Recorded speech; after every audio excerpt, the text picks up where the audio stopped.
Perkenalkan, nama saya Novianti Berbarus, saya mahasiswi semester 3 dari Sekolah Tinggi Pastoral Santo Bonaventura Keuskupan Lampung Medan.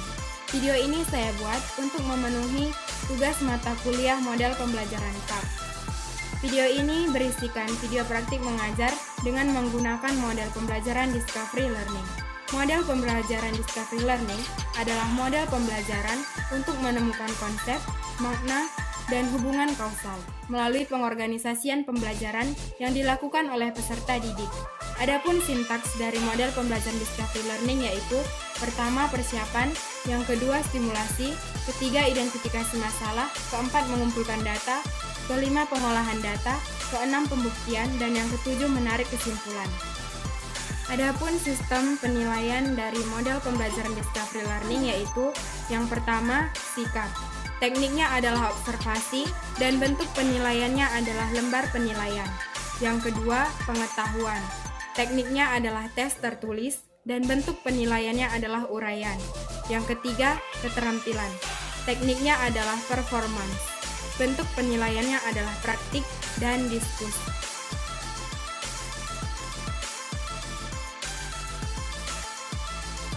Selamat pagi anak-anak.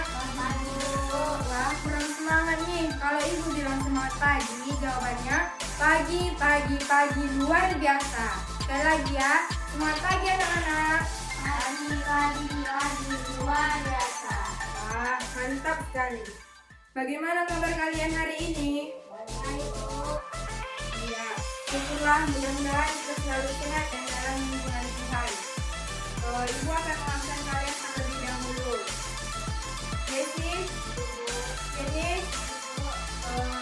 apakah ada teman kalian yang tidak hadir hari ini? Syukur, berarti semua hadir ya. Anak-anak, tolong tempat duduknya ini dirapikan dulu ya, supaya kalian nanti bisa lebih nyaman dalam proses belajarnya. Jadi, sebelum kita memulai pembelajaran, kita awali terlebih dahulu dengan doa pembuka. Jadi, pimpin doanya ke depan.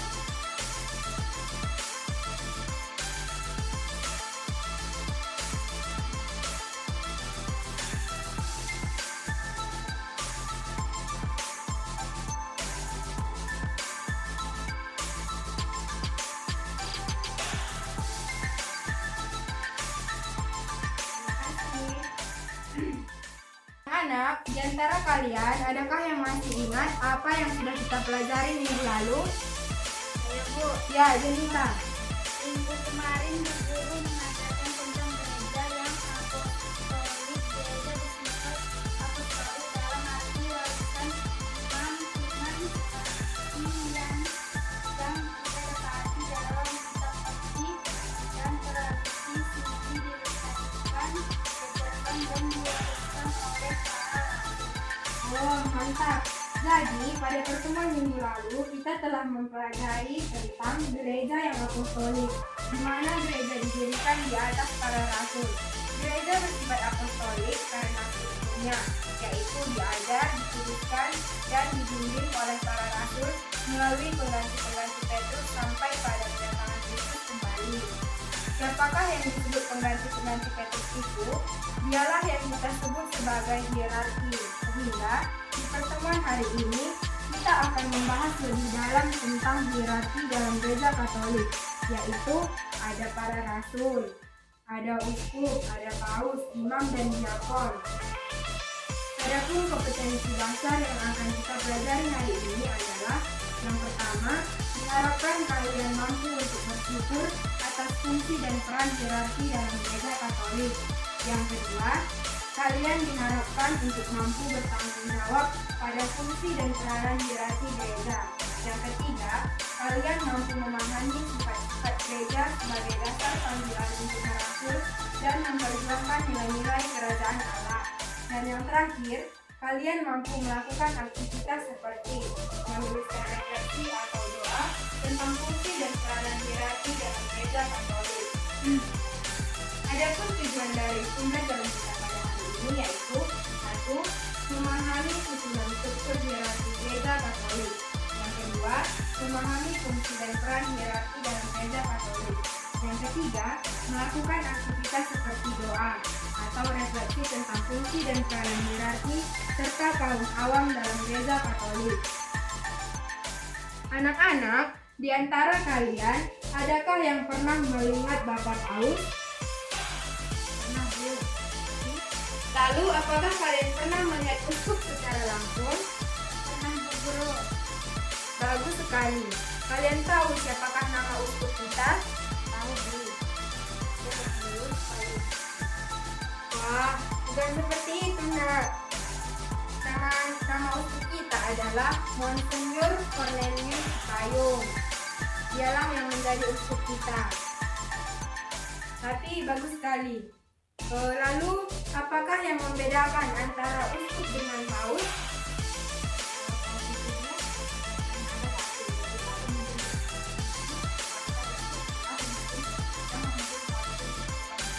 Ya, benar sekali.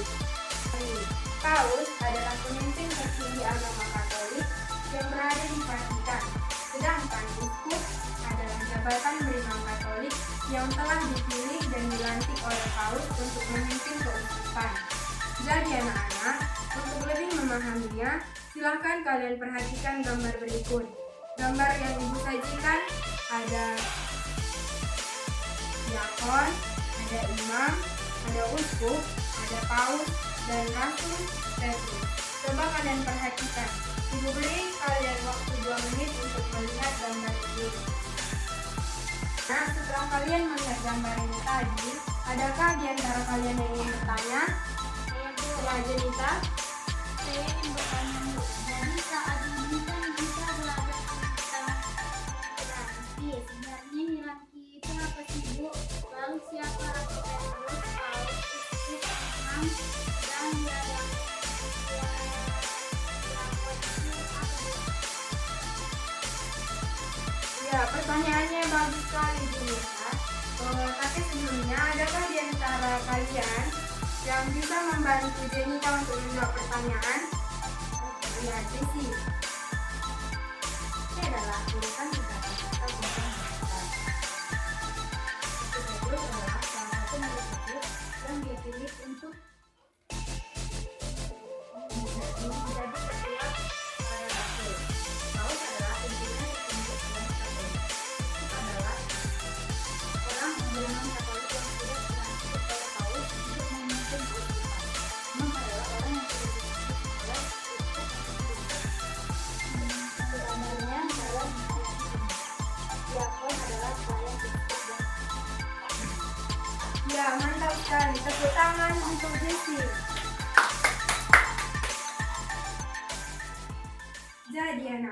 Jadi anak-anak, hierarki adalah tingkatan atau pimpinan kepemimpinan dalam gereja Katolik.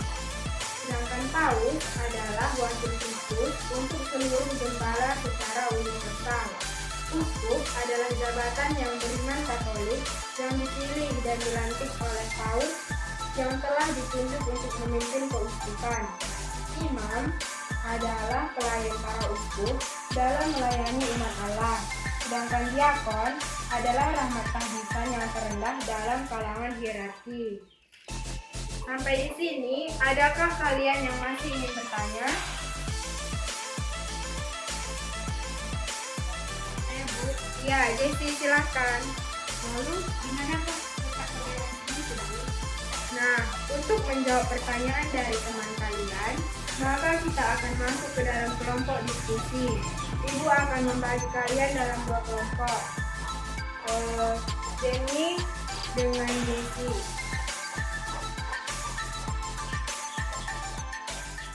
Lalu yang menjadi tugasnya adalah membuat bagan atau susunan kepemimpinan gereja Katolik. Dan kita akan mendalami materi dengan membaca kitab suci, yaitu Injil Yohanes bab 21 ayat 15 sampai 19. Lalu kalian akan menjawab pertanyaan sebagai berikut. Coba kalian catat dulu pertanyaannya. 1. Apakah yang dikisahkan dalam kitab suci tersebut? Apakah yang dikisahkan dalam kitab suci tersebut?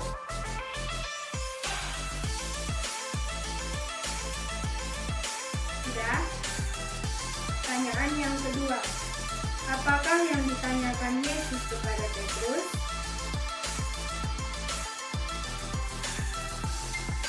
Pertanyaan ketiga,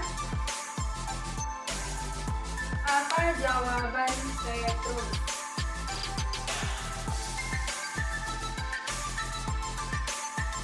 Ya, pertanyaan yang terakhir, mengapa Yesus memilih Petrus untuk menjadi pemimpin umatnya?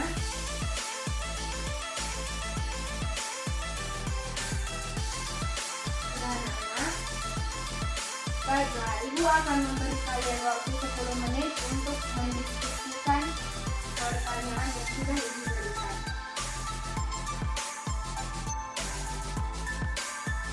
Untuk mendukung hasil pekerjaan kalian, bisa kalian mencari sumber referensi lain, yaitu dengan mencari di internet. Ibu persilahkan untuk mencarinya melalui handphone. Punya handphone semua kan?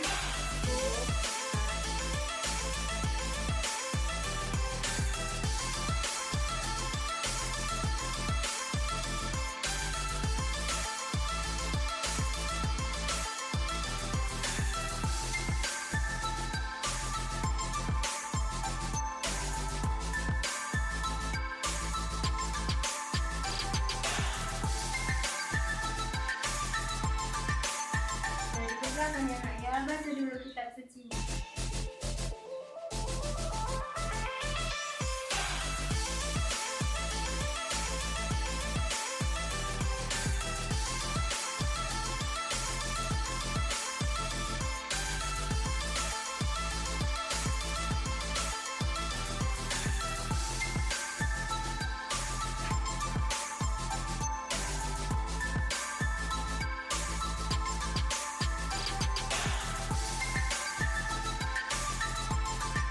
Anak-anak, waktu berdiskusi sudah selesai. Sekarang, coba kelompok 1 yang terlebih dahulu maju ke depan untuk mempresentasikan hasil diskusinya.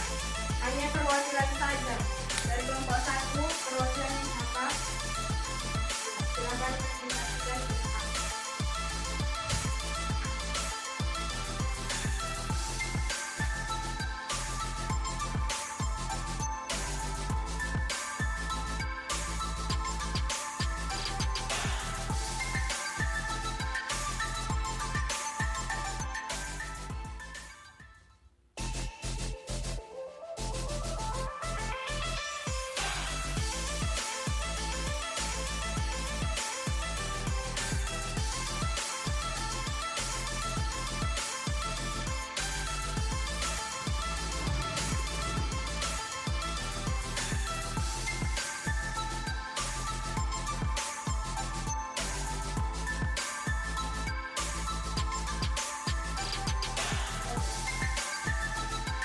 Lalu coba jelaskan apa sih yang telah kalian kerjakan.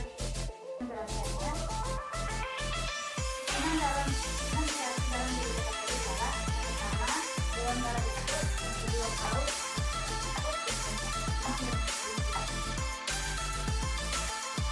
yang dikisahkan dalam kitab suci di atas adalah Yesus yang menanyakan kepada Petrus apakah dia masih mengakuinya.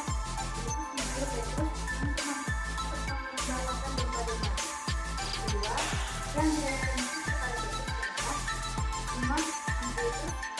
Simon anak Yohanes, apakah engkau mengasihi aku lebih daripada mereka itu? Yang ketiga, jawaban Petrus adalah, "Hai Tuhan, kau tahu bahwa aku mengasihi engkau." Yesus memilih Petrus untuk menjadi pemimpin umat karena yang dituntut oleh Yesus dari Petrus adalah kasih dapat menghapus dosa. Yesus berpikir orang pemimpin yang tahu kelemahannya akan bersikap penuh perhatian dalam memimpin orang lain. Petrus akan banyak belajar dari kelemahannya, tapi yang terpenting adalah cintanya kepada Tuhan tidak dilupakan.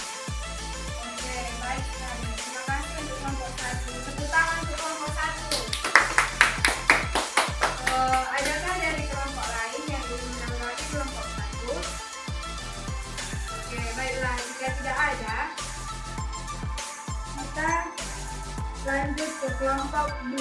Kelompok 2 silakan presentasikan diskusinya ke depan. Puji Tuhan, semua kelompok sudah selesai presentasi. Jadi, sekarang anak-anak di antara kalian, adakah yang mau menyimpulkan pembahasan dari pembelajaran kita hari ini?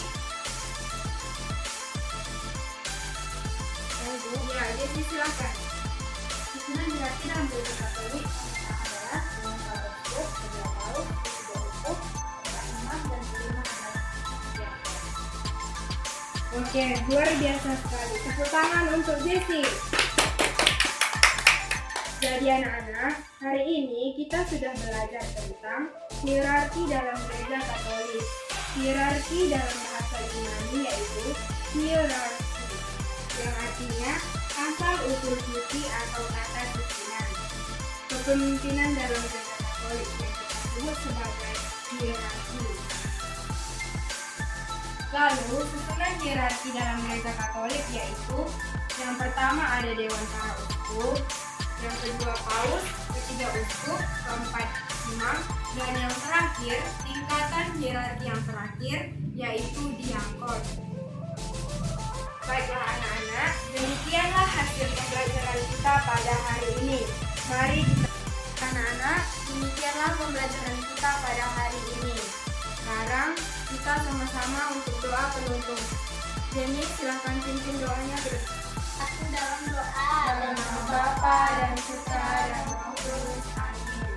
Tuhan dan Kristus aja. Terima kasih untuk